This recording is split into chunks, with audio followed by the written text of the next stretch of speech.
자, 오늘 말씀은 에스겔 20장입니다. 에스겔 20장, 지난 시간에 이어서 이제 그 애굽에서 나온 내용들을 계속해서 알려주게 하시는 그런 내용이죠. 에스겔 20장 10절에서 22절까지의 말씀입니다.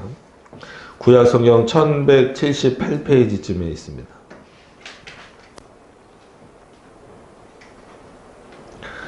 제가 봉독해 드리도록 하겠습니다. 그러므로 내가 그들로 애굽 땅에서 나와서 광야에 이르게 하고 사람이 준행하면 그로 인하여 삶을 얻을 내 율례를 주며 내 규례를 알게 하였고 또 나는 그들을 거룩하게 하는 여호와인 줄을 알게 하려 하여 내가 안식일을 주어 그들과 나 사이의 표징을 삼았었노라. 그러나 이스라엘 족속이 광야에서 내게 패역하여 사람이 준행하면 그로 인하여 삶을 얻을 나의 율례를 준행치 아니하며 나의 규례를 멸시하였고 나의 안식일을 크게 더럽혔으므로 내가 이르기를 내가 내 분노를 광야에서 그의 이름에 그들의 위에 쏟아 멸하리라 하였으나 내가 내 이름을 위하여 달리 행하였었나니 내가 그들을 인도하여 내는 것을 목도한 열국 앞에서 내 이름을 더럽히지 아니하려 하였음이니라.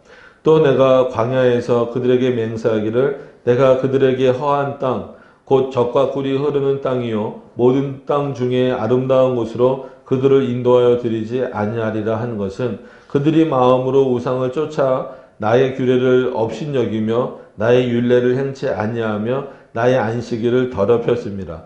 그러나 내가 그들을 아껴보아 광야에서 멸하여 아주 없어지지 아니하였었노라. 내가 광야에서 그들의 자손에게 이르기를 너희 열조의 율례를 쫓지 말며 그 규례를 지키지 말며 그 우상들로 스스로 더럽히지 말라.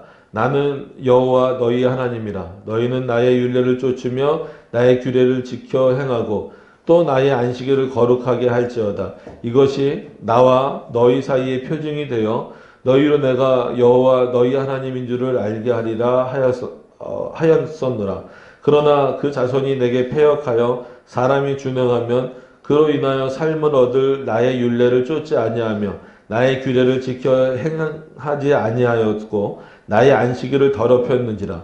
이에 내가 이르기를 내가 광야에서 내 분을 그들의 위에 쏟으며 내 노를 그들에게 이루리라 하였으나 내가 내 이름을 위하여 내 손으로 금하고 달리하였었나니 내가 그들을 인도하여 내는 것을 목도한 열국 앞에서 내 이름을 더럽히지 아니하려 하였음이로라. 아멘. 우리 기도하도록 하겠습니다. 오늘도 하나님의 말씀을 함께 살펴보려고 합니다. 애굽 시대에 모세를 통하여서 이스라엘 백성들을 이끌어내게 하셨던 그 내용은 에스겔 시대에 보기에도 굉장히 오래전 이야기입니다. 물론 사실이긴 하지만 오래전 과거를 다시 한 번 더 에스겔을 통하여서 알리시는 그 이유는 현재 이 에스겔의 모습이 에스겔 시대의 모습이 하나님의 말씀을 떠나고 또 하나님의 말씀 앞에서 패역하고 하나님 앞에서 우상을 섬기고 있는 그 당시에 모세 당시의 이스라엘 백성들과 결코 다르지 않고 오히려 그 패역함의 깊이 그리고 우상을 섬기는 그 깊이가 더 깊어졌기 때문에 오히려 그 모세 때의 내용을 예로 들면서 하나님께서 그 패역한 백성들에게 하시고자 하는 말씀을 에스겔을 통해서 전하고 계신다라고 하는 것을 우리가 확인케 됩니다. 이 내용을 통하여서 어떻게 보면 지금도 여전히 하나님의 말씀을 온전히 섬기지 못하는 그러한 자들을 향하여서 그리고 하나님의 말씀을 열심히 섬기려고 애쓰고 있는 우리들의 모습을 통하여서도 하나님께서는 이 말씀을 통하여 은혜를 주시기도 하고 때로는 채찍을 주시기도 하셔서 우리로 하여금 올바른 길로 가도록 인도하여 주심에 감사를 드립니다. 오늘 이 말씀을 통하여서 은혜와 채찍과 또 다시 한 번 더 우리를 돌이켜 볼 수 있는 그런 모든 내용들을 확인할 수 있도록 인도하여 주시옵소서. 예수님의 이름으로 기도드립니다. 아멘. 예. 본의 아니게 팔이 좀 불편한 상태여서 보시기도 좀 그럴 수 있고 저도 좀 불편하네요. 예, 죄송합니다. 그래서 참 목회자가 이런 관리를 잘 해야 되는데 이런 모습을 보여드려서 일단 죄송하고, 예, 말씀으로 좀 들어가서 보시죠. 지난 시간부터 어떻게 보면 에스겔을 통하여서 지금 모세 때 그 이스라엘을 이끌어낸 내용에 대해서 말씀을 하고 계세요. 그래서 지난 시간에 어떤 핵심적인 내용은 그 모세 때의 죄를 이스라엘이 반복한다, 책임진다, 이런 의미가 아니라 앞선 어떤 그 백성들의, 너희의 선조들의 그 패역함, 즉 죄를 보고 너희를 좀 돌이켜보고 회개하라, 이제 그런 의미였는데 이스라엘 백성들이 그러지를 못했어요. 그래서 어떤 의미에서 보면 조금 더 구체적으로 다 아는 내용일 거예요. 그러니까 이 당시 이스라엘 백성들이 다 아는 내용일 것임에도 불구하고 조금 더 구체적으로 들어가서 단순히 그냥 애굽에서 너희를 인도하여 내었다, 하나님이 인도하여 내었는데 왜 너희는 내 말을 듣지 않느냐, 이제는 이 정도 수준 갖고는 이 당시 이스라엘 백성들을 이렇게 훈계하거나 교훈하거나 올바른 길로 돌이키기에는 이 당시 이스라엘 백성들이 어떻게 했다는 거예요? 더 패역해졌고 우상을 섬기는 데 있어서 그런 거예요. 이제 몰라서 섬기거나 아니면 습관적으로 섬기는 게 아니라 이제는 일부러 섬기고 찾아가면서 섬기는 거예요. 이게 하나님 앞에서 엄청나게 패역한 거죠. 이스라엘 백성들이라고 하면은 하나님만 섬겨야 된다라고 하는 것은 자명한 사실임에도 불구하고 뭐 모르고 섬기거나 어쩔 수 없어서 그렇죠. 포로 생활을 하기 때문에 뭐 이제 그 나라의 어떤 신을 섬겨야 되거나 이런 어떤 어려움 때문에 섬기는 것이 아니라, 물론 맨 처음엔 그렇게 시작이 됐겠죠. 그러나 그 내용을 지금 에스겔 시대의 상태를 놓고 보니까 이건 그게 아니라 하나님을 섬긴다라고 하면서 이제는 스스로 우상을 찾아가고 있는 거예요. 그게 우상인 줄 알면서, 하나님이 싫어하시는 건지 알면서. 그렇기 때문에 우리가 지난 시간에 봤던 것처럼 나는 너희를 애굽에서 인도하여 낸 여호와라라는 수준 가지고 그 말씀의 내용 가지고는 이 이스라엘 백성들의 패역함을 어떻게 꺾어낼 수가 없다라는 거예요. 그래서 하나님이 조금 더 구체적으로 그 내용을 한 번 더 반복하시는 거예요.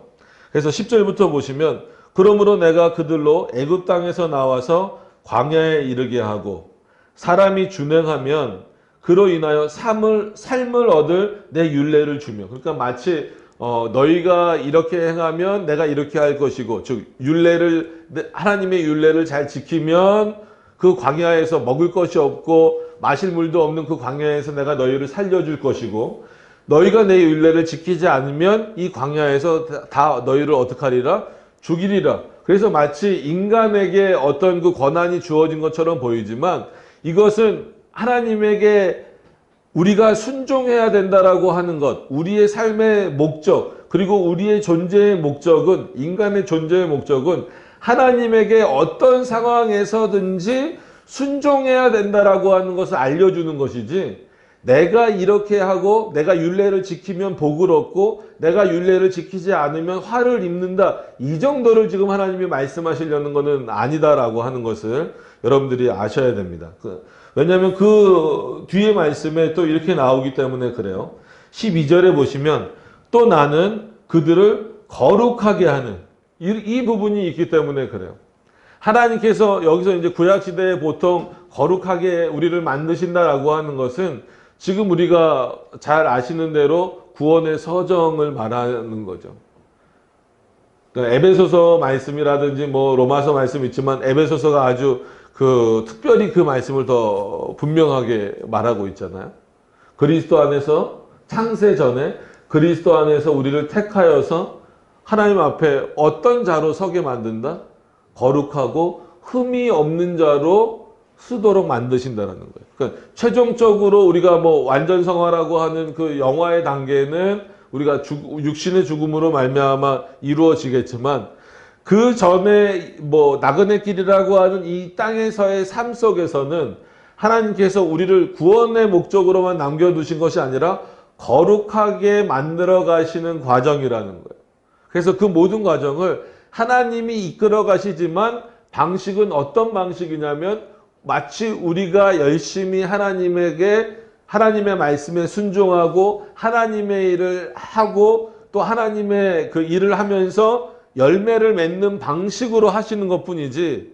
그래서 잘못 이해하면 이제 알미니안주의나 이런 주의가 되는 거예요. 아, 인간의 노력으로 말미암아 구원을 얻게 되는 것이고, 만약에 구원은 예수 그리스도로 얻었다 할지라도 그 구원을 지키기 위해서는 인간이 열심히 하나님의 말씀을 따라가야 된다, 이렇게 오해되는데 그렇지 않습니다. 그 모든 과정을 다 하나님이 역사하시지만 어떤 방식으로 역사하시냐면 우리가 일하도록 하시는 방식으로 역사하시는 거예요. 그러니까 예를 들어서 우리가 여러 번 들었던 예지만 오늘도 예배드리러 오셨잖아요. 먼 곳에서도 오시고 또 이렇게 오셨는데 이 오게 된 것도 어떤 면에서는 여러분들의 마음입니다. 여러분들의 결정입니다. 그럼에도 불구하고 우리는 기도하거나 여러분들 스스로가 기도할 때에 뭐라고 말합니까? 하나님께서 이 길을 인도하여 주셔서 감사합니다라고 말하는 거예요. 그러면 진짜 내가 돈을 들여서 오고 일찍 일어나고 또 걸어오고 이런 노력을 했다고 해서 하나님 앞에 보상을 요구할 수 있느냐? 없다라는 겁니다. 그러니까 모세에게 주신 율법을 우리가 준행해야 되는 거 맞아요. 근데 그 율법을 지킨다라고 해서 하나님 앞에 보상을 요구할 수 있느냐? 인간이 없다라는 것입니다. 1000번이고 100번이고 우리는 지켜야 되지만 1000번이고 100번이고 지킨다라고 해서 야, 너는 정말 1000번을 지켰어? 그래, 그럼 내가 복을 줄게. 그런 분이 아니라는 거예요. 설사 10,000번 이상을 지킨다 할지라도 우리는 하나님 앞에 보상을 달라라고 말할 수 있는 존재는 아니다라는 겁니다. 그런 차원에서 오늘도 이 11절에 사람이 준행하면 그래서 그로 인하여 삶을 얻을 내 율례를 주며. 그래서 우리나라 문장으로는 좀 어색해서 제가 파리에서 이제 주보를 이제 저희 집사람이 쳤는데 이 제목이 이게 맞냐고 물어보는 거예요. 이 문장이 이게 맞냐고. 그래서 성경 그대로 문장이라고. 좀 어색할 수는 있어도. 그래서 제목을 삶을 얻을 하나님의 율례를 지키라. 이거는 여러분들의 능동성을 분명히 강조하는 거예요. 행동을 강조하는 겁니다. 그러나 이 이면에는 누가 이끌어 가시고 누가 인도하신다라고 하는 것을 더 강조하는 거예요. 하나님이 이끌어 가신다라는 거예요. 그 하나님에게 순종하기를 원하는 마음에서 이 제목을 정한 거고, 오늘 본문에도 그렇게 나와요. 그렇게 사람이 준행하면 그로 인하여 삶을 얻을 내 율례를 그에게 주겠다. 내 규례를 주겠다. 오히려 지키면 뭘 더 주시겠다라는 거예요. 이제 율법의 다른 표현이기도 하지만 더 많이 지킬 것을 주겠다라는 거예요. 그러니까 내가 요마만큼을 지키면 그것에 대한 어떤 보상으로 물질을 주시든 아니면 자녀가 잘 되는 복을 주시든 그런 복을 주실 줄 알았는데 그게 아니라 내가 하나님의 말씀대로 준행하면 어떻게 또 다른 규례, 더 이제 한마디로 더 거룩하게 되어질 수 있는 그런 규례들을 우리들에게 더해 주신다라는 거예요. 그럼 언뜻 생각할 때 이게 뭡니까? 하나님의 말씀을 좀 지켰으면 때로는 우리에게 좀 자유도 주시고, 야, 너가 10가지 지켰으니까 그래, 아니면 시간으로 한번 해봅시다. 너가 그래 한 5시간 나한테 드렸으니까 그래 한두 시간은 네 마음대로 써라. 나 생각하지 말고 너 마음대로 써라. 이게 이제 우리의 보통 일반적인 어떤 약간 부모님과의 관계든 회사에서의 관계든 어떤 인간관계에서의 나오는 얘기잖아요. 근데 하나님은 전혀 그렇지 않으세요. 오히려 내 말을 준행하면 또 다른 율례를 주겠다라는 거예요. 그러니까 언뜻 보면 이거 차라리 하나님의 말씀 안 지키는 게 더 좋겠다라고 생각하지만 그 길은 어떤 길이냐면 그렇게 율례와 규례를 더해 주심으로 말미암아 우리를 거룩하게 하신다라는 거예요. 그럼 궁극적으로 그 거룩이 누구에게 유익이에요? 하나님에게 유익이 아니라 우리 자신에게 유익이에요. 당장 눈에 보일 때는 그게 좀 어려울 수 있죠. 그래서 이제 좀 표현이 그렇지만 어쩔 수 없이 이제 초신자, 처음 그리스도를 이렇게 영접하는 분들에게는 또 이제 기독교를 이제 알아가시는 분들에게는 요구하는 수준이 요 정도 있잖아요. 근데 그거를 알면 잘했습니다. 그러니까 좀 이제는 좀 널널하게 하세요. 이래야 되는데 요 정도 이제 아셨으니까 그러면 이제 그 다음 단계는 여기입니다 하면 이게 더 좁아지는 거예요. 그러니까 이거 뭐지? 왠지 두려워지는 거예요. 조금 더 올라가면 와 이건 세상과 나는 완전히 멀어질 것 같은데 근데 뭐 그런 차원은 아닙니다. 오히려 우리를 거룩하게 하시는 방식에서 그러니까 오늘 하나님께서 에스겔을 통하여서 이런 말씀을 주시는 이유는 뭐냐면 이렇게 됐어야 된다라는 거예요. 이스라엘 백성들이 모세 때나 에스겔 때나. 근데 모세 때도 그랬지 못했고 에스겔 때는 일부러 우상을 찾아 섬길 정도가 돼버렸으니까 거룩은 둘째치고 하나님의 말씀에 아예 관심이 없는 시대가 돼버린 거예요. 그럼 지금은 어떻느냐라고 하는 거예요. 여전히 하나님은 우리를 거룩하게 만드시는 분이고 우리에게 거룩을 요구하시는 분이에요. 그럼 우리는 과연 그 거룩을 어떻게 찾아가고 있냐는 거예요. 건 모양으로. 그래서 뭐 저도 목사긴 하지만 목사가 되면 보통 가운만 4개, 5개 돼야 돼요. 거룩을 좀 유지하거나 뭐 어떤 그 때에 따라서 여름 뭐 겨울 뭐 이런 것도 있지만 뭐 이렇게 절기나 이런 거에 따라서 막 그 입는 옷들이 또 달라지고 막 그래요. 가운들이. 근데 그게 거룩을 의미하는 건 아니야. 뭐 어떤 게 거룩입니까? 하나님의 말씀을 온전히 지키면서 사느냐 안 사느냐의 문제가 그만큼 중요하다는 거예요. 그러면 그런 내용들을 다 알고 계시면서 한번 보세요. 그럼 우리가 어떻게 해야 되는지 분명히 답이 나올 수밖에 없습니다. 그러면서 하나님이 12절에 뭘 꺼내 드시냐면 이 그 10계명에서 4계명의 내용을 꺼내 드시는 거예요. 또 나는 그들을 거룩하게 하는 여호와인 줄을 알게 하여 내가 안식일을 주어 그들과 나 사이에 표징을 삼아서노라. 그러니까 10계명이라고 말씀하실 수도 있는데 어떻게 보면 10계명 중에 10계명을 함축적으로 해서 그럼 그 10계명 중에서 가장 나를 잘 섬길 수 있는 것 그리고 반대로 가장 나를 왜곡할 수 있는 내용이 뭔가라고 했을 때 바로 이 안식일이라는 거예요. 그죠? 안식일을 하나님의 말씀대로 온전히 지키는 자들은 거룩해져 가는 그 과정이고 팔이 안 올라가요. 여기까지밖에. 저기로 올라가야 되는데. 예.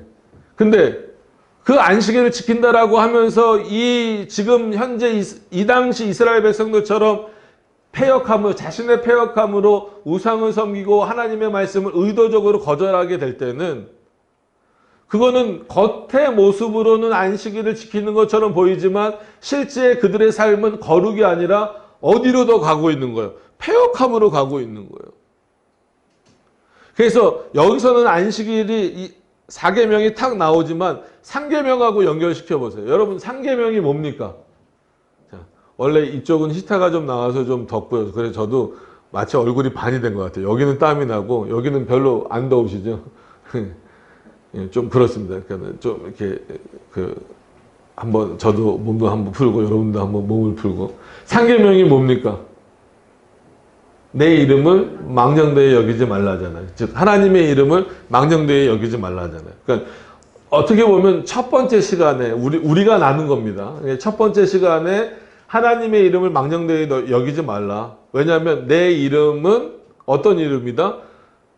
너희를 구원하여 낸 너희의 하나님이라는 그 놀라운 이름인데 너희가 내 이름을 얼마나 망령되이 여겼으면 애굽으로 돌아가자라고 말하고 애굽이 더 좋다라고 말하겠느냐라는 거예요. 근데 그렇게만 말해서 안 되니까 그 3계명과 연결시켜서 이 4계명이 있어야 돼요. 우리가 안식일을 거룩히 지켜야 되는 이유는 여러 가지가 많이 있지만 우리는 뭐 지금 이제 주일이지만 그럼 예수 그리스도의 부활하심도 기념하는 것이고 여러 가지지만 그럼 예수님의 이름을 함부로 하는 것은 가능하냐는 거예요. 그것도 불가능하다라는 거예요. 우린 삼위일체 하나님의 그 분리를 말하는 것이 아니라 위격적 구별만 말하고 있기 때문에 단순히 구약시대이기 때문에 구약시대의 안식일이기 때문에 이건 성부, 신약시대는 주일이기 때문에 이건 뭐 예수님 이 정도로 이렇게 구분을 딱 지어버리시면 안 됩니다. 그때나 지금이나 여전히 삼위일체 하나님의 이름을 망령되이 여기면 안 돼요. 근데 지금 얼마나 많은 사람들이 나는 그리스도인이라고 하면서 주일 예배를 드리면서조차도 예수님의 이름을 망령되이 여기는 일을 서슴지 않고 하는지, 그건 안식일을 범하는 것과 똑같습니다. 그래서 칼빈이 이런 부분을 주석하면서 안식일은 가만히 있으라는 것이 아니라 모든 일을 그냥 쉬라는 의미가 아니라는 거예요. 그죠? 그러니까는 우리가 창조를 기준으로 해서 구약의 안식일을 보통 얘기하잖아요. 하나님이 6일 동안 창조하시고 마지막 7일은 쉬셨다. 그래서 그거를 그냥 문자적으로 이해해서 안식일 날은 그냥 아무것도 안 하는 거구나. 여러분 그럼 아무것도 안 하셔야 돼요. 코로나랑 상관없이 그냥 집에 계셔야 돼요. 그걸 문자적으로 지킨다면. 근데 아니잖아요. 뭔가를 와서 하시잖아요. 그럼 뭘 해야 될까요? 안식일 날은 아무것도 안 하는 날이 아니라 하나님을 경외하는 날이고 하나님을 만나는 날이고 그 하나님을 예배하는 날이에요. 그렇기 때문에 이 안식일의 기준은 우리에게 있는 것이 아니라, 즉 인간에게 있는 것이 아니라 하나님에게 있는 거예요. 하나님이 기뻐하시는 대로 하나님 앞에 영광을 돌리기 위해서 그 안식일을 주신 거예요. 자, 오늘 왜 이런 말씀을 드리냐면 이 말씀이 기록되어 있기도 하지만 너와 나 사이의 표징이라 그랬어요. 그러면 지금도 마찬가지입니다. 최소한 그리스도인이라고 한다면 그리스도의 표징은 여러 가지 곳에서 나타날 수 있지만 어떻게 나타나야 되냐면 이 사람이 정말 지금으로 말하면 주일이겠죠. 주일을 어떻게 지키느냐. 주일만큼이라도, 표현이 그래요. 원래는 그러면 안 되는데 모든 생이어야 되는데 주일만큼이라도 정말 하나님 앞에 하나님이 기뻐하시는 대로 그날을 보내고 있는가? 여러분 이 표현은 수준이 떨어진 거예요. 우리는 주일뿐만이 아니라 모든 날을 하나님이 기뻐하시는 대로 살아야 돼요. 그런데 이제는 주일만큼이라도, 여기 표현대로 안식일만큼이라도 제발 나를 기억하라는 거죠. 자, 오늘 말씀으로 돌아오셔서 이어가겠습니다. 13절에 보시면, 그러나 이스라엘 족속이 광야에서부터 패역한 거예요. 내게 패역하여 사람이 준행하면 그로 인하여 삶을 얻을 나의 규례를 준행치 아니하며. 싫은 거예요, 그냥 그때부터. 나의 규례를 멸시하였고, 하나님의 규례를 멸시하는 것은 물론 모세를 통해서 들었겠죠. 그거는 누구를 멸시하는 거예요? 하나님 자신을 멸시하는 거예요. 그리고 나의 안식일을 크게 더럽혔다. 하나님이 원하지 않는 방식으로 제사를 드렸기 때문에, 그리고 안식일을 보냈기 때문에 크게라는 표현을 쓴 거예요. 더럽혔으므로 내가 이르기를 내가 내 분노를 광야에서 그들 위에 쏟아 멸하리라 하였으나, 이미 하나님은 지난 시간의 내용을 기억하신다면 이스라엘의 패역함은 그들이 애굽에서 포로 생활하는 것과 상관없이 어디서 죽었어야 되는 거예요. 그들의 죄로 따지면 애굽에서 죽었어야 되는데, 만약에 애굽에서 하나님이 그들을 죽이셨다라고 한다면 누구의 이름이, 하나님의 이름이 누구로 인하여서, 애굽 사람들, 즉 이방인들로 인하여서 더럽혀지기 때문에 그것을 막기 위해서 내가 너희를 이끌어냈다. 이끌어냈는데도 불구하고 너희는 나한테 감사와 순종과 올바른 경외를 하지 않고 안식일을 크게 범하는 그러한 일들을, 우상을 막 만들어내고, 그죠? 송아지 우상을 만들어내고 갖가지 아주 명령을 지키지 않는 그런 모습들을 통해서 안식일을 범했다라는 것은요, 단순히 하루를 범했다라고 생각하지 마시기를 바랍니다. 그들의 삶 자체가 안식일을 범할 정도면 나머지 6일도 하나님의 말씀과는 전혀 상관없이 사는 거예요. 왜냐하면 지금 우리의 삶을 봐도 주일날 예배를 오겠다라고 마음을 먹는 사람들은 그래도 나머지 6일 동안 어느 정도의 경건생활은 사람마다 차이는 있지만 경건생활과 하나님을 인식하는 생활을 하고 있어요. 아주 초신자가 아닌 이상은 그렇단 말이에요. 그래야 주일날 그나마 내 발걸음이 떨어져서 가는 거예요. 그것도 하나님 인도하시는 거지만. 근데 크게 하나님을 안식일을 범했다라는 것은 단지 하루를 범했다는 게 아니에요. 그 광야에서 원망으로 가득 찼다라는 거죠. 그래서 그들의 죄악은 또 한편으로는 어디서 죽었어야 돼요? 광야에서 죽었어야 된다라는 거예요. 근데 하나님이 또 누구의 이름 때문에, 자신의 이름과 자신의 영광 때문에, 그리고 그 중에 있는 이제 뒷부분에 나오겠지만 택하신 백성들. 그러니까 어저께 우리 기독교 ABC 때도 말씀드렸지만 구약의 민족적 이스라엘을 하나님 택하신 건 분명합니다. 그걸 부정하시면 안 돼요. 그럼에도 불구하고 영원한 택자와 유기자의 구별은 민족적으로 가면 안 됩니다. 그 안에도 민족적 이스라엘을 택하셔서 그건 하나님이 일하시기 위해서 택하신 것이지, 그 안에도 택자와 유기자들이 있어요. 그 남아있는 자들, 정말 신실하게 하나님이 구원하시기 위해서, 천국으로 구원하시기 위해, 단순히 애굽이란 땅에서 건져내는 것은 민족적 이스라엘을 건져내신 거예요. 그러나 거기서 또 구별하셔서 정말 천국으로 인도하실 자들을 위하여서, 그리고 첫 번째는, 그건 두 번째고, 첫 번째는 하나님의 영광을 위해서. 그 하나님의 이름이 애굽이 아니라 광야에서 죽었을 때에도 이방인들로 인하여서 더럽혀질까봐 하나님께서 유보하시는 거예요. 뭐를? 형벌을. 그럼 이 얘기를 왜 지금 에스겔 시대에 하실까요?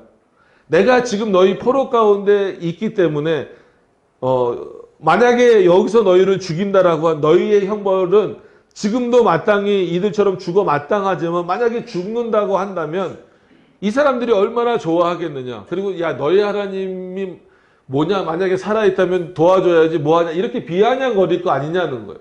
그렇기 때문에 내가 너희를 여기서 죽이지 않겠다라고 하나님이 말씀하시는 것과 똑같아요. 이 예를, 실제 그런 일이 있었던 예를 들어주고 있는 거잖아요. 근데 이스라엘 백성들이 못 깨달아요. 참으로 그 패역함이 크죠. 지금도 마찬가지입니다. 그러니까 이단에 빠져 있는 사람들하고 이건 논쟁밖에 안 돼요. 설득이 안 되니까. 논쟁을 하거나 뭐 하거나 하면 이 받아들이지 못하는 마음들을 보면 안타깝죠.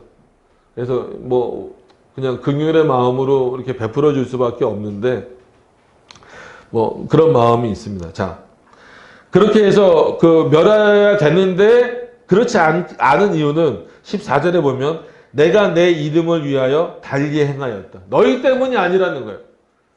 그 당시 이스라엘 백성들이 모세 때문도 아니에요. 모세 때문도 아니고 그 당시 이스라엘 백성들 때문도 아니고 누구 때문이다? 내 이름 때문이다 이거예요. 그럼 단순히 이름 때문이라는 거가 아니라, 여러분 지금도 마찬가지지만 누구의 이름은 그 사람의 모든 게 걸려 있는 거예요. 그래서 부모님의 이름을 함부로 우리 부르지 않잖아요. 특히나 우리나라에서는 너 아빠 이름이 뭐야? 이건 애들이나 물어보는 거고, 아버지 성함이 어떻게 되시니? 조남이 어떻게 되시니? 이렇게 하잖아요. 그럼 여러분, 누구누구예요? 이거는 이제 관공서나 이렇게 급하게 될 때는 그렇지만, 이렇게 좀 예의 있게 할 때는 누구누구예요? 이렇게 하지 않잖아요. 한국에서 높여서 부르는 그런 방식들이 있잖아요. 그만큼 어떻게 보면은 중요한 어떤 이름이 갖고 있는 거예요. 그러면 그 사람이 이름만 되더라도 대충 유명한 사람들은 저 사람은 뭐 하는 사람이고 어떤 직업을 가졌고 또 어느 정도의 위치에 있고 이게 다 나온단 말이에요. 마찬가지로 하나님의 이름이라고 하는 것은 하나님의 존재 자체를 말하는 것이지 단순히 이름만 이렇게 말하는 건 아닙니다. 그래서 내 이름을 더럽히지 아니하려 하였음이니라. 또 내가 광야에서 그들에게 맹세하기를 내가 그들에게, 이게 이제 어저께 우리가 했던 그 언약의 내용이죠. 아무리 너희가 패역했다 할지라도 은혜 언약은 인간에 의해서 깨지지 않아요. 하나님이 영원히 붙잡고 계시기 때문에 내가 그 언약을 지키는 자로서 그 언약을 준행하기 위해서, 너희들은 아무리 패역하였고 지금 당장 죽어도 불만이 없어야 되는 너희들이지만, 그러나 내 이름과 그리고 내가 너희에게 맺어준 그 언약의 내용을 통하여서 여기서 죽이지 않겠다라는 거예요. 내가 광야에서 그들에게 맹세하기를 내가 그들에게 허락한 땅이죠. 허한 땅은 곧 젖과 꿀이 흐르는 땅이요 모든 땅 중에 아름다운 곳으로 그들을 인도하여 드리지 아니하리라. 그러니까 이 땅을 약속하셨잖아요. 이런 땅으로 너희를 인도하여 주겠다라고 약속하셨는데 왜 그것으로 드리지 않겠어요? 그들의 죄악이 너무 컸기 때문에 하나님이 너희들은 들어오지 못하게 하겠다. 심지어 모세까지도 들어오지 못하게 하겠다라고 하는 거죠. 그러니까 이거는 한마디로 이런 게 좀 표현이 그렇지만 복을 발로 차버리는 거예요. 근데 이거는 그냥 복을 발로 차버리는 정도가 아니라 얼마나 하나님 앞에 그 불순종의 깊이가 깊어졌는가를 확인할 수 있는 거죠.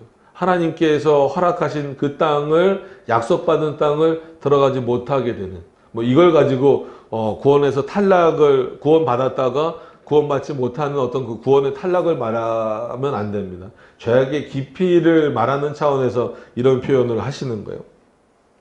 16절에 이제 본격적으로 사실을 말하면서 어떻게 보면은 겹친다 그러죠. 오버랩 된다 그러죠. 그 당시 이스라엘, 즉 모세 때 이스라엘이나 에스겔 당시의 이스라엘이나 다를 게 뭐냐? 내가 얘기해 줄게. 이렇게 말씀하시는 것과 그런 의미가 똑같은 거죠. 16절에 보시면 그들이 마음으로 우상을 쫓아 나의 규례를 업신여기며, 하나님의 규례를 준행하지 않았던 이유, 하나님의 율례를 업신여겼던 이유가 이제 나온 거예요. 뭐예요? 그 마음에 누가 있어야 되는데, 하나님이 계셔야 되는데, 하나님 대신에 누가 계신 거예요? 누가 있는 거예요? 우상이 있는 거예요.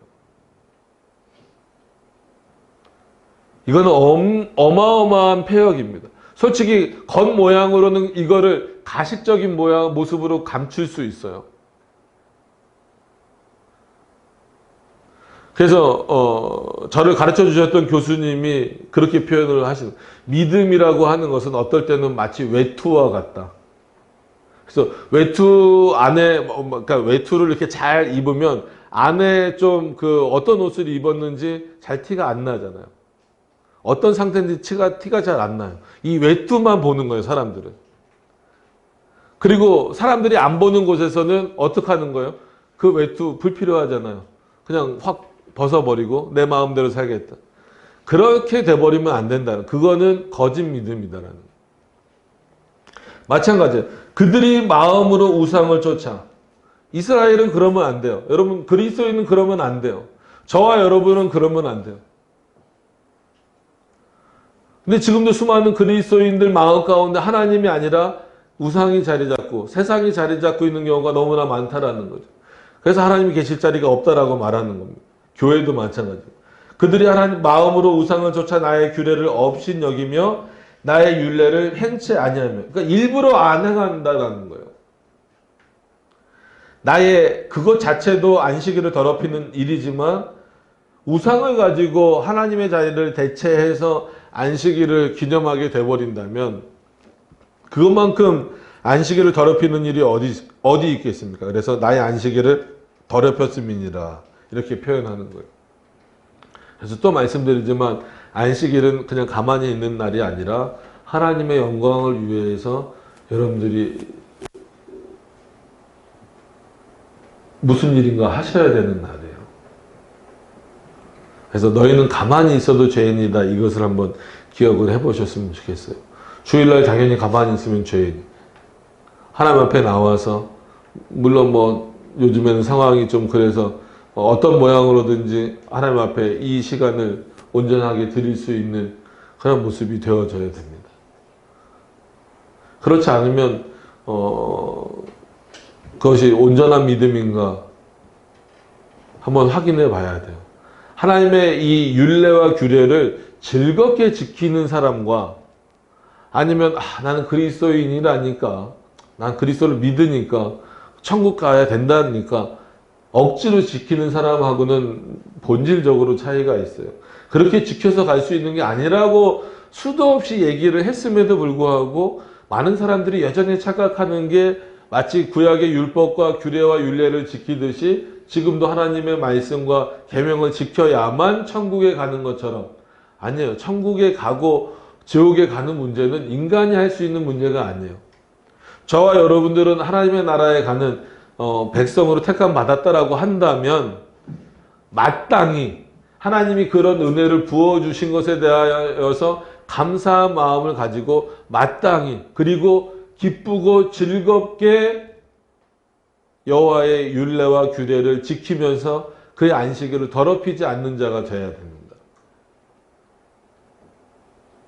그래서 기쁘고 즐겁게 지키라는 거예요. 그래서 뭐 반복적이지만 소요리문답 1문은 어떤 면에서는 정말 여러분들이 평생 좀 마음속에 간직하셨으면 좋겠어요. 굳이 집에 뭐를 하나 이렇게 예를 들어서 뭐 액자를 붙이신다면 하나님의 말씀을 붙이는 것도 물론 좋죠. 좋은 말씀 이렇게 붙이는 것도 좋지만 소요리문답 1문을 좀 이렇게 붙여놓고 한번 아침 저녁으로 내가 정말 오늘 하루도 여호와를 즐거워했는가. 단순히 그냥 억지로 기도하고 억지로 나는 뭐 예를 들어 난 목사니까 아니면 나는 뭐 장로니까 나는 교인이니까 나는 개혁신학을 맛본 자니까 어쩔 수 없이 해야지. 이게 아니라 정말 난 기쁨과 즐거움으로 하나님을 영원토록 즐거워했는가. 오늘 하루 영원토록 즐거워하려면 오늘 하루 그렇게 했는가 안 했는가 확인할 수 있어야 돼요. 어떻게 그 마음에 우상이 있을 수 있습니까? 그러니까 이런 일들이 벌어지는 거죠. 17절에 그러나 내가 그들을 아껴보아. 그럼에도 불구하고 아껴보셨어? 어떻게 그들을 아껴보셨지? 아까 말씀드린 대로 누가 남아있기 때문에 그래요? 택자들이 남아있기 때문에. 그러나 내가 그들을 아껴보아 광야에서 멸하여 아주 없어지지 아니하였었노라. 멸하여서 광야에서 많이 죽었죠. 그리고 결국은 가나안 땅에 그 허락과 하나님이 젖과 꿀이 흐르는 땅이라고 말씀하신 그 가나안 땅에 못 들어간 건 아니에요. 이스라엘 백성들이 못 들어간 건 아니지만 애굽에서 나왔던 사람들은 단 한 사람도 못 들어갔죠. 나와서 광야에서 태어났던 사람들이 들어가게 되는 거죠. 그런 내용들을 여러분들 그냥 쉽게 넘겨보시면 안 돼요. 그럼에도 불구하고 또 못 들어갔다라고 해서 그 사람들은 다 유기자다 그러면 모세도 유기자가 돼버리니까 그렇게 만드시면 안 되고 하나님께서 아주 없이 하시지 않은 이유는 자기 백성이 있기 때문이라는 거예요. 그들도 휩쓸려서 우상을 섬길 수 있어요. 분위기에 따라서. 왜냐하면 우린 또 감성적인 동물이고 감정적인 동물이기 때문에 분위기에 따라서 이렇게 휩쓸릴 수도 있어요. 그럼에도 불구하고 자신의 백성들에게는 언제나 하나님이 깨닫게 하시는 은혜가 있다라는 거죠. 그래서 17절은 그런 의미다라고 하는 것을 말씀드리면서 이제 넘어가서 보면 18절에 내가 광야에서 그들의 자손에게 이르기를 너희 열조의 율례를 쫓지 말며 그 규례를 지키지 말며 그 우상들로 스스로 더럽히지 말라. 그러니까 너희 열조의 율례예요. 이거는 오해하시면 안 돼요. 열조의 율례면 하나님의 율례네? 그렇게 생각하시면 안 됩니다. 이미 우상으로 더럽혀져서 변형된 율례죠. 그죠?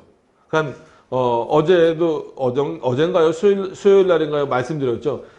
로마 카톨릭도 10계명을 가지고 있지만 그러니까 계명이 10개긴 해요. 근데 다르다라고 했죠. 로마 카톨릭은 몇 계명을 아예 삭제시켜 버렸어요. 2계명을 삭제시키고 10번째 계명을 딱 이렇게 가위로 자르듯이 잘라서 10계명으로 만든 거예요. 그러니까 이런 방식이라는 거예요. 이런 차원에서 있는 너희 열조들의 그러니까는 왜곡된 율례, 하나님의 율례가 아니라 온전한 하나님의 율례가 아니라 너희의 그 열조들로 인해서 왜곡된 율례와 규례를 지키지 말라. 그거를 지키게 되면 어떻게 된다는 거예요? 안식일을 온전히 지킬 수 있는 게 아니라 우상을 지키게 된다는 거예요. 그래서 우리가 신약 성경에서도 뭐라고 나와요? 장로의 유전을 지키지 말라라는 거죠. 그러니까 장로는 신약 시대의 장로는 어떤 위치에 있는 겁니까? 이스라엘을 이끌어가는 어떤 그런 높은 위치에 있는 거잖아요. 그럼에도 불구하고 그들의 유전을 지키지 말라는 거. 그건 뭐예요? 그들이 어떻게 보면 하나님이 말씀하시지 않은 율법들을 거기다 덧붙였어요. 그렇기 때문에 마찬가지로 오늘도 그런 내용으로 18절에 말씀을 하고 계시는 거죠. 그 우상들로 스스로 더럽히지 말라. 그러면 참 중요한 내용이에요. 누가 뭐라고 말하든지 간에 참된 하나님의 말씀으로 나를 지키려고 하셔야지. 저 정도 하니까 다 다른 교회도 저렇게 하는데 뭐 저 정도 하는 건 괜찮겠지. 이 시대가 이런데 그래서 늘 말하지만 컨템포러리라는 표현을 개인적으로는 별로 좋아하지 않는다라고 말씀을 드렸어요. 이거는 찬양이든 예배든 그냥 현대적이다라는 표현이죠. 이런 표현을 별로 좋아하지 않아요. 그건 우리에게 있어서 현대적인 거지 하나님에게 있어서는 그건 현대적이다라고 함부로 표현해서는 안 된다라는 거예요. 그래서 19절에 나는 여호와 너희 하나님이라. 이걸 모를까요? 알아요. 알아도 그들의 마음이 패역하여서 이 말을 듣기 싫은 거예요. 자, 그러면 여러분들은 어떻습니까? 나는 여호와 너희 하나님이라 라고 하는 이 표현을 이렇게 말씀하시는 내용을 여러분들 그러니까 믿음으로 받기에 편하신가요? 듣기에 편하고 기쁘고 즐거우신가요? 아니면 불편하신가요?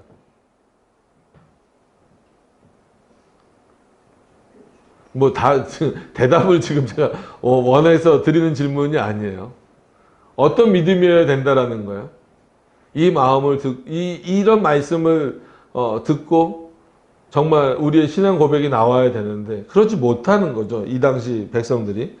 나는 여호와 너희 하나님이라. 너희는 나의 율례를 좇으며, 그러니까 너희의 열조의 율례가 아니라 나의 율례, 하나님의 율례를 좇으며 하나님의 규례를 지켜 행하고 또 하나님의 안식일은 거룩하게 할지어다. 이것이 너와 나 사이의 표징. 아까 12절에 있는 내용을 또 언급하시는 거예요. 이게 너와 나 사이의 표징인데 왜 자꾸 이 표징을 더럽히냐는 거예요. 우상으로. 잘못된 율례와 규례로 더럽히냐는 거예요. 너희로 내가 여호와 너희 하나님인 줄을 알게 하리라. 우리가 참된 신앙을 갖고 있고 올바르게 하나님의 말씀을 따르면 우리 자체의 모습을 통하여서도 누구를 알 수 있다는 거예요. 아, 하나님이 살아계시구나. 하나님이 우리를 통하여 역사하시는구나. 하나님이 우리 하나님이 되시는구나 라고 하는 것을 알게 하실 수 있다는 거예요. 알게 하신다라는 거예요. 그럼 이게 어떤 면에서 보면 이게 체험이죠.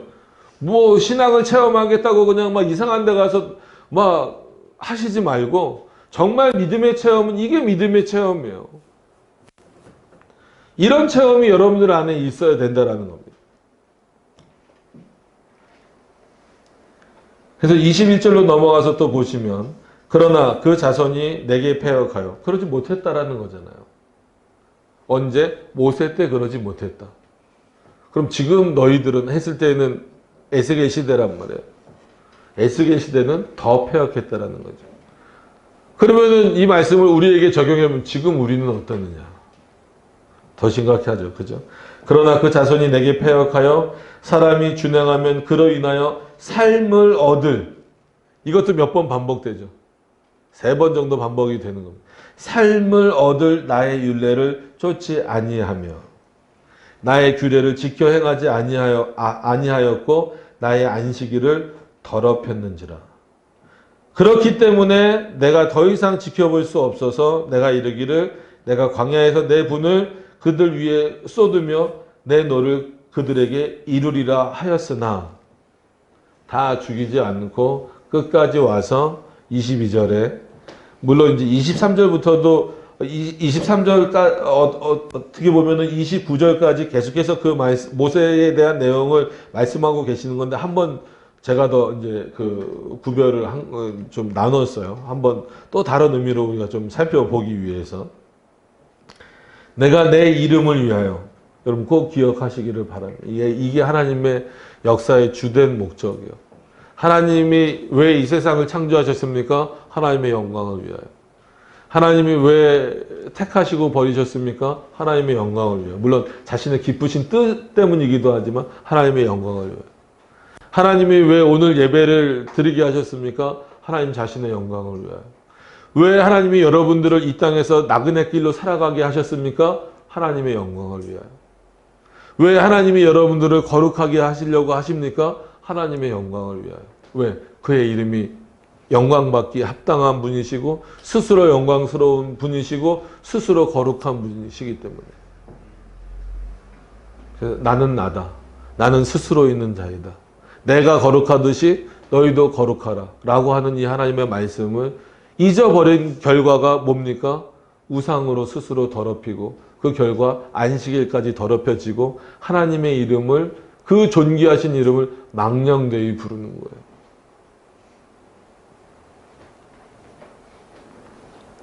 그게 이제 뭐 현대 시대에는 대표적으로 CCM이라든지 아니면 뭐 어떤 좀 그런 뭐 구도자 예배, 뭐 열린 예배 이런 형태의 잘못된 예배 형태들로 나오지만 이건 보여지는 거고, 차라리 이 보여지는 것은 이렇게 설득하거나 아니면 좀 강하게 해서 고칠 수 있어요. 근데 그 마음에 중요한 건 마음이죠. 이 마음은 어떻게 뭐 살펴보는데 한계가 있단 말이에요. 인간이 서로 살펴보는 데는. 그러나 하나님은 보시는 거예요. 왜 저들이 내 말을 안 들을까? 내 규례와 율례를 안 들을까? 그 이유는 그 마음에 내가 없고 뭐가 있다? 우상이 차지하고 있다. 그렇기 때문에 그들은 스스로 더럽혀지고 있다라는. 여러분, 그런 평가를 듣지 않으셔야 되잖아요. 그래서 그래서 하나님의 말씀을 정말로 기쁨으로 순종하실 수 있는 여러분들이 되시기를 바랍니다. 그거는 어떤 이렇게 뭐예요? 이거를 이렇게 얻기 위해서가 아니라 정말 기쁨으로 하나님 앞에 그냥 드리는 거예요. 그러니까 보상을 얻기 위해서가 아니라, 이미 보상을 우리는 충분히 다 받았단 말이에요. 근데 이미 받은 보상에 대해서는 감사하지 못하기 때문에 그래요. 자, 22절로 좀 마무리를 할게요. 내가 내 이름을 위하여 내 손을 금하고, 스스로 손을 금하셨다는 거, 멈추셨다라는 거죠.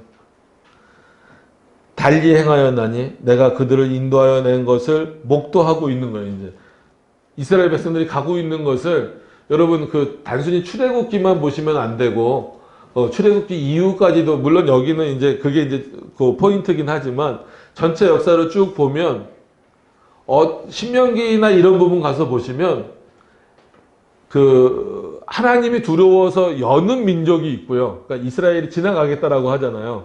모세가 우리 백성이 그냥 지나가기만 할 테니까 길을 좀 열어줘라 했을 때, 하나님이 두려워서, 아니면 저 광야길을 건너왔다라는 것만으로도 이스라엘이 강해 보일 수밖에 없어요. 그 당시에는.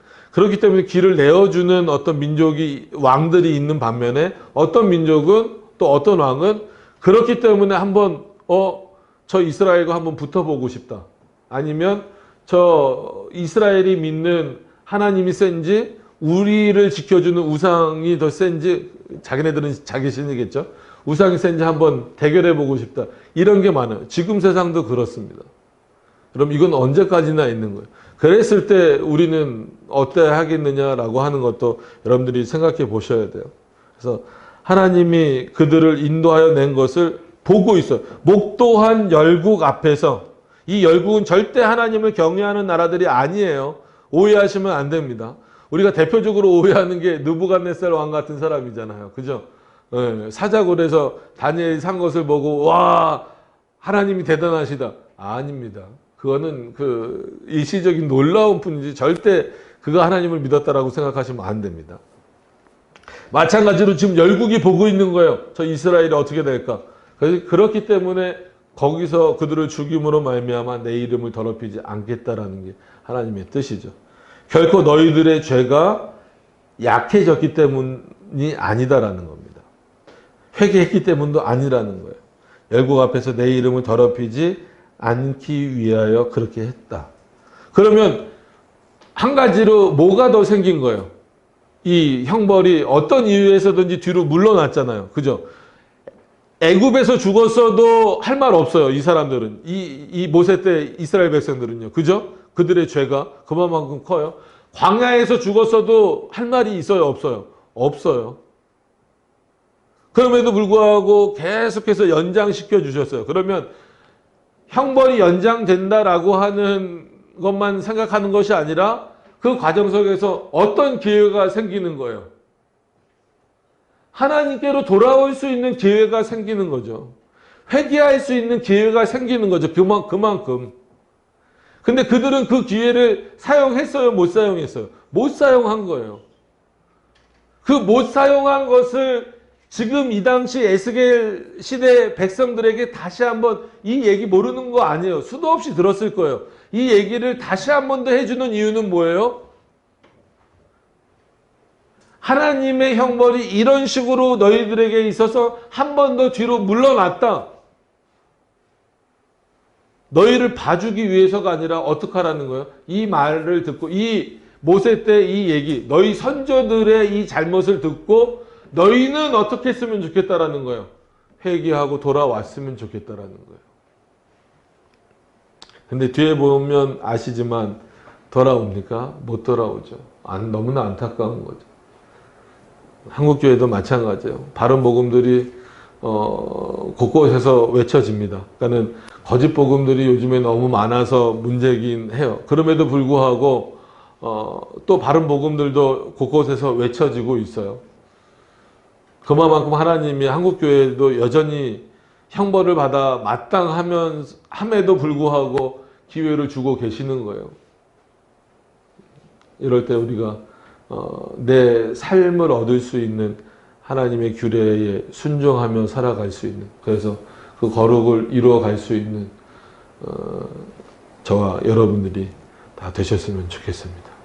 기도하도록 하겠습니다.